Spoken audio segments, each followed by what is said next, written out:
Good morning, welcome to CATEX-TV. My name is Frank Fortunato. This is a live broadcast from Princeton, New Jersey.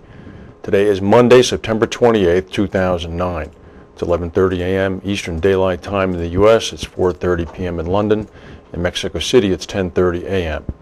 If you need to reach us during the broadcast, you can phone in toll-free at 1-866-67-CATEX overseas. Our AOL instant mail address is CATEX-TV.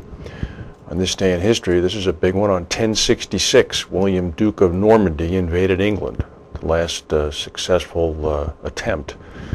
Then in 1924, two American Army planes finished their circumnavigation of the world by landing in Seattle, Washington. It took them 175 days. It's incredible. We'll go to our main news. There's been a tremendous amount of flooding in Manila. Over 16 inches of rain fell on Saturday as a result of Tropical Storm Ketsana, K-E-T-S-A-N-A. It's the worst flooding seen in the islands in 40 years. 4/5, 80% of Manila, the capital, is underwater. Deaths have already exceeded 150. More than 500,000 people have been displaced from their homes. The storm is now heading out to the South China Sea in the direction of Vietnam. It's expected to hit Vietnam on Tuesday. Meteorologists say that a second storm, a second typhoon, could hit the Philippines by the end of this week. 32 people are still missing. The military is heavily involved now, trying to help the tens of thousands of residents begin a massive cleanup. The extent of the devastation is still quite not known. The Philippine farm sector says they've suffered over $17 million in damages. With some 55,000 hectares of rice croplands affected by the typhoon. Could be up to 40,000 metric tons of rice that in fact were lost.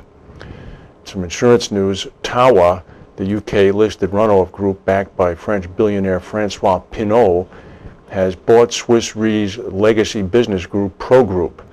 Tawa, which owns the defunct London market reinsurer CNA Re, will pay an upfront sum of £4 million and deferred cash of up to £12 million more depending upon Pro's earnings over the next 60 months. Swiss Re will also receive dividends of up to £22 million from Pro.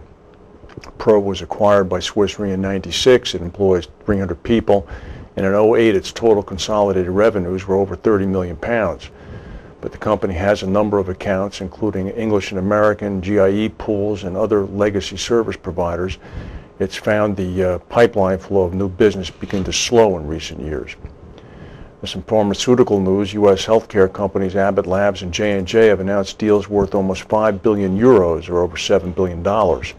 This was this morning. The deals mainly were with European companies aimed at securing vaccines and other products key to their future growth. J&J is the largest healthcare company by market value, and Abbott Labs is smaller, but not too terribly much smaller. They're already the most diversified of the large U.S. pharmas. The deal Abbott made was buying the drug unit of Belgium's Solvay in a $6.6 billion U.S. deal, giving it full control of Solvay's cholesterol treatments, as well as exposure to emerging markets. J&J bought an 18% stake in Dutch biotech Crucell for $444 million U.S. They were after a flu vaccine development deal. In Tokyo, the government has set up a special team to examine the plan for struggling Japan Airlines, which is seeking a public bailout. The team is headed up by the transport minister. He's going to examine JAL's revival plan. The plan, when it was announced, got a pretty cool government response to the airline's request for public funds. The transport minister said that so far JAL's plans to turn around its business are insufficient. JAL lost more than $1 billion in the April to June quarter. It's announced plans to slash up to 7,000 jobs and pursue a tie-up with a foreign carrier as part of its efforts to return to profit. It also plans to submit further rehabilitation measures to the government by the end of this month. As you know, Japan has a new center-left government. They said that they're going to overhaul the restructuring process set in motion for JAL under the previous administration, but it did rule out allowing the airline to collapse. Stock market's up about 125 points now. We'll go to a word from our customers. Can you move that?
This is a little bit hard to believe considering the events of last week when the U.S. and the French and the British publicly announced that the Iranians in fact had a second nuclear enrichment plant. And it's harder still to comprehend given the fact that on Thursday of this week the Iranians are going to be meeting in multilateral talks in Germany regarding the development of their nuclear program. But in fact, it's true, over the weekend and yesterday in particular, Iran test-fired surface-to-surface Shahab-3 missiles, which according to defense specialists could hit Israel and American bases in the Gulf. Tehran-sponsored CATEX-TV said the Shahab-3 missile was tested this morning, Monday, by the Revolutionary Guard. The latest test follows a series of missile launches carried out since Sunday in the course of an ongoing military exercise. The Shahab-3, which was last tested in mid-2008, can travel about 1,200 miles. Earlier in the day, the Iranians test-fired Shahab-1 and Shahab-2 missiles capable of hitting targets about 500 miles and 350 miles. It's a little curious as to what they're doing because it literally comes just days, which begins on Thursday in Germany, with the 5 permanent members of these talks with the UN Security Council and Germany on the Islamic Republic's nuclear program. We'll see what comes out of that. Well, as we know, the Olympic decision for the Summer Games in 2016 is coming up, actually on Friday.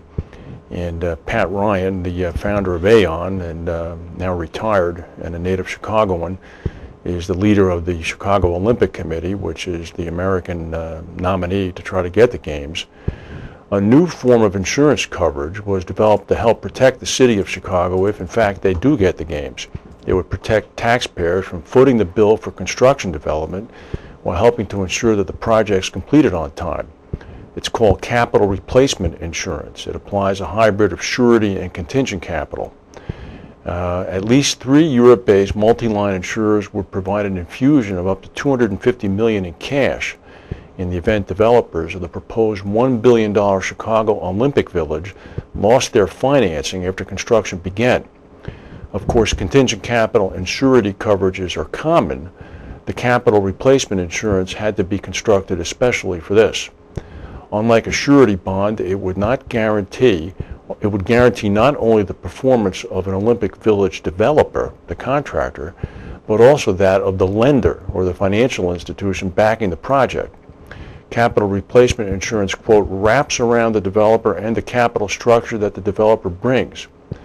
Like a surety arrangement, insurers would underwrite and sign off on the developer and the capital sources, pre-qualifying their financial agreements. One commentator said, "I've never seen anything like that in the construction surety world." Well, it's very interesting. Former Aon founder and executive chairman Pat Ryan, of course, leading the Olympics bid, he's provided assistance evaluating insurance arrangements on a pro bono basis. Some people